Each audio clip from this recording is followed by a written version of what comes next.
I'm Liam Kelly, a Second Six pupil barrister at Dean's Court Chambers, specialising in family law. Welcome to the next edition of our summer seminar series, Transparency in the Family Courts. In this seminar, Jack and I are going to be discussing the much maligned issue of transparency in family court proceedings. Family proceedings are held in private to protect the identity of children or involved within proceedings. This is because the welfare of the child is paramount, and public identification of the children could lead to harmful consequences contrary to the child's welfare. As a result, unlike in most criminal and civil proceedings, what takes place in court isn't routinely scrutinised by the press and in turn the public. For many, this is not only contrary to open justice and commonly used maxim, not only must justice be done, it must also be seen to be done, but also allows failings by public authorities, notably local authorities charged with the duty of safeguarding children, to be hidden from public view. Most recently, this has become to the fore in a series of judgments from Mr. Justice Hayden in the matter of London Borough of Haringey and the mother and others. The facts. In short, the matter concerns the welfare of two boys, A and B. Of note, A is a 14-year-old boy with complex medical needs. As a result of the mother's inability to physically care for A, he was placed in a residential unit in September 2017 and became looked after in October 2017. This was not the first time that Hayden J had encountered the family. The mother had pursued a case against Haringey for failing to meet their statutory obligations to A by refusing to fund the necessary adaptations to allow A to remain at home. That litigation was funded by way of a crowdfunding campaign in the local community and further afield. The central issue in this case was mother's relationship with a known Schedule I sex offender. Although known to the local authority, the social worker failed to appreciate the risk he posed to the children and placed the mother's need ahead of the children's. At the conclusion of that hearing, Hayden J found, amongst other things, that Haringey had made some fundamental errors in which they fell considerably short of their obligations to safeguard and protect the children, and that there had been a collective amnesia in respect of good practice established in evaluating the risk of sexual abuse. He maintained that the local authority had been in dereliction of responsibility and found the culmination of social work profoundly troubling.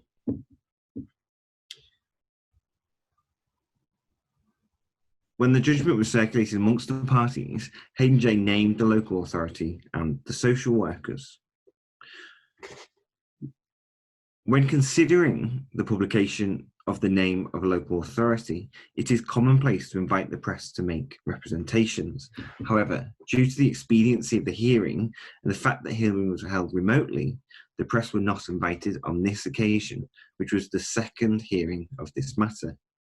The local authority's principal argument, which was supported by The Guardian, despite having been forensically critical of their conduct, was naming the local authority would lead to the jigsaw identification of the children.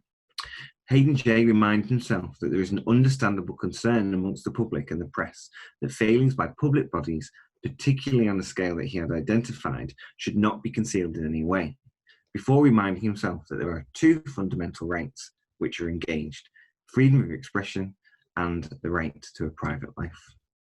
There is a significant amount of case law regarding the issue of identifying local authorities, and there isn't nearly enough time to consider the same here in this short seminar. But where do you start when deciding where the balance is between the two rights? Firstly, deciding the balance requires forensic rigour and a parallel analysis of the rights. The starting point is that the rights have presumptive parity. Although there isn't a definitive list, and many cases will turn on their own facts, the court must weigh some of the following in the balance. First, the public interest argument. Those who exercise great powers of the state should be scrutinised by the public, especially when things go wrong. The protection which may be afforded to the children, if they are so identified, and what powers the court has to hold the press to account for their unlawful identification. the ease at which a child may be identified, either directly or by jigsaw identification. The example here by Headley J is that in a small rural community, that might be much more straightforward than those that live in large conurbations. And secondly, finally, how widespread the failings may be. Is it a localized matter, or is it widespread across the wider authority? The court must also consider the practice guidance. It's clear that there must be a compelling reason not to name a local authority, but one must also consider that naming a local authority may give geographical boundaries which may allow the jigsaw identification of the child. Importantly, there is no default position, and each case will turn on its individual merits. Hayden J concluded that despite the failings of local authority, the unique set of surroundings to the proceedings, coupled with the small locality and the fragile emotional needs of the children, particularly B, required that the local authority remained anonymised. Of note, the local authority asserted that this was an isolated incident and that a full investigation would follow. However, the press were granted leave to make representations at the end of that judgment, and a copy was provided to the Press Association, and they did make representations. Louise Tickle and Brian Farmer made representations, and the further hearing was convened. There was no challenge to the substantive law which had been set out in the earlier judgment, save to add the matter of Al Maktoum to the list of authorities which was considered. In paraphrasing Re-X, it was reaffirmed that whilst the children's welfare is a primary consideration, it is not the paramount consideration when undertaking the balancing of the rights, and frames the way in which the court should consider the parallel analysis of the competing rights. Despite the local authority's early assertion that this was an isolated incident, the press brought to the court's attention an Ofsted report written in 2018, which had widely criticised the local authority failings to prioritise the needs of children in exactly the way the court found in this manner. In response to the disclosure, Hayden J wrote, "This material has been unearthed by the independent press. It strikes me as a graphic illustration of the importance of scrutiny of public bodies and the family court system by lively and forensically curious journalism. Whilst jigsaw identification remained a real possibility, the press argued that the chances are small, and the chances of piecing it all together and then causing harm, smaller even still. As a result of the Ofsted report, the court considered it necessary to re-evaluate the balance. The press made further submissions about what the court described as the local authority's lamentable history. Haringey was, of course, responsible for the cases of Baby P and Victoria Climby, and whilst historic, the local authority required monitoring in the interests of the public and in the interests of the children of Haringey. The exercise, accepted at the court, involves the evaluation of risk, which by definition contemplates uncertainty. It was clear in this matter that the public interest must prevail.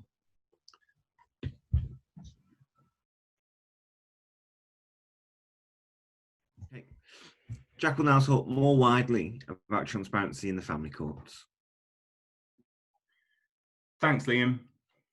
The family court's often criticised for being closed and its proceedings heard in private. There've been a litany of press reports in the last 12 months about the secret court. In May 2019, Labour MP Louise Hay started a petition for an inquiry into family justice and how the courts deal with allegations of domestic abuse.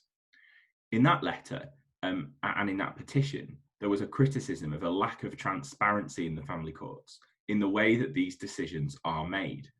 Now, that's quite an allegation, but we need to unpick what we mean by transparency. To me, transparency means the ability of Joe Public to understand the work of the family court, to understand how decisions are made, and see, in important cases, those decisions and the reasons for them explained in simple terms. The president of the family division, Sir Andrew McFarlane, in 2017 at the Bridget Linley Memorial Lecture, said this: Transparency is, in my view, much more than simply thinking of allowing some passive public scrutiny of our processes and outcomes. Those of us in the system need to be proactive in shining a light on our work, both in general and, if necessary, on particular cases, so as to generate a far greater understanding amongst the public of what actually lies behind the important decisions that we are taking about children in the courts on their behalf as an arm of the state. Now, transparency at the moment is achieved in a number of ways. The first, as Liam referred to, is reporting anonymised judgments, as is frequently done for decisions at High Court level and above. Another way, more recently implemented, is the legal blogging pilot. That was a change incorporated into the family procedure rules a couple of years ago that allows mostly legally qualified bloggers to sit in on hearings. The change, for anyone who's interested, is contained in the family procedure rules, practice direction 36J. And the pilot was originally supposed to run from the summer of 2018 to the end of June of 2020, although I understand it's now been extended. The Transparency Project, the charity whose website you can find, transparencyproject.org.uk, has been blogging about cases, and they make for really interesting reading. The most enlightening piece of legal blogging of recent times was published on that site from Professor Kitzinger, who covered one of the first remote court of protection cases, although she did that notably as a member of the public, because of course the court of protection is heard or is an open court. Anne Lucy Reed's excellent coverage of a district judges list by telephone during the early days of the COVID crisis. Work like this has been genuinely valuable, I think, in aiding, firstly, public understanding, but also encouraging the legal profession to be reflective in the way that we deal with matters. And this can only be a good thing, although there is a general barrier at present, which is the awareness of many lawyers of this pilot, in addition, of course, to the practical difficulties of lawyers taking time out of their work to write about other lawyers. The third way that transparency can be achieved at present is by the attendance at court of accredited members of the press. They're allowed to sit in on hearings pursuant to Family Procedure Rule 27.11, and that allows duly accredited representatives of news gathering and reporting organisations to attend, as well as anyone else who the court permits. Now, this most notably came to the fore a couple of years ago when the Times reported that a 5-year-old had been removed from her Christian family and placed with Muslim foster carers. And it was said in the press, amongst a wide variety of newspapers, that these foster carers had removed this girl's chain cross and had stopped her from eating bacon. Now, the Times made an application to observe the hearing, and indeed several of the newspapers observed one of the case management hearings in those care proceedings. And a judgment from Her Honour Judge Sapnara at the East London Family Court and a court order was published that showed that the story was largely unfounded and cleared up a lot of what had happened. So it can be used for some good, but these measures, of course, rely on sound judgment being exercised and on responsible reporting. So from this angle, as Liam had outlined, the balance must be carefully struck between the legitimate public interest in the administration of justice and the rights of the parties and the people involved to a private and family life. And in particular, in children cases, the imperative to protect the identity of a child or any pieces of information that may lead to what Liam referred to and what we generally call jigsaw identification. So when considering issues of transparency, the main balance to be struck is between confidentiality on the one hand and public confidence on the other. This is reinforced by the guidance that's available at the moment for anonymisation and publication of judgments.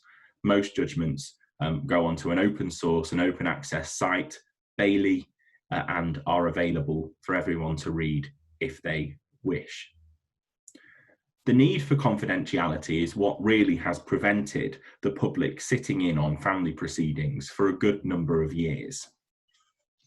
The implications and the downsides of public attendance at hearings is well expressed. Firstly, it doesn't actually necessarily achieve transparency because, of course, allowing people just to watch and not understand what's happening, or worse, to watch and get the wrong end of the stick, may well be worse than just being shut out altogether. But also, these are private proceedings. They're private because the most intimate details of people's lives are being aired, examined, and considered. So there are a large number of issues that arise from the concept of transparency, and a relatively small evidence base, apart from the notorious unreliable anecdotal evidence at present, to draw any real conclusions as to what the proper approach should be. There have been various attempts to provide a framework for transparency and to protect confidentiality, most notably Part 2 of the Children's Schools and Families Act of 2010, which was never actually brought into force, but that would have increased significantly the difficulties encountered by the press and others in reporting family cases and reporting family decisions. Many of these transparency issues are being looked at the moment in the Transparency Review. That's a review that was commissioned by the President of the Family Division to look into this issue, and we're expecting the report shortly. A call for evidence has been live for some time, and the responses have come from a wide number of people: the Transparency Project, the Association of Lawyers for Children, the Family Law Bar Association, Resolution, the Law Society, Family Need Fathers, etc. And you'll see links to those response documents at the bottom of this video. If you're interested, they do make for good reading. The President has an expert panel of people to assist him, and we hope that the outcome of that review will be recommendations and guidance later in the year to increase transparency in the courts, furthering public understanding of family justice, which at present is often poorly understood, poorly reported within the mainstream media, and seems to be unshakably associated with secrecy. So that's all from me on the issue of transparency. Thank you very much for listening. Do keep an eye out for the next video in the season of summer seminars. There are a few more after us, so keep an eye out for those. Thank you very much.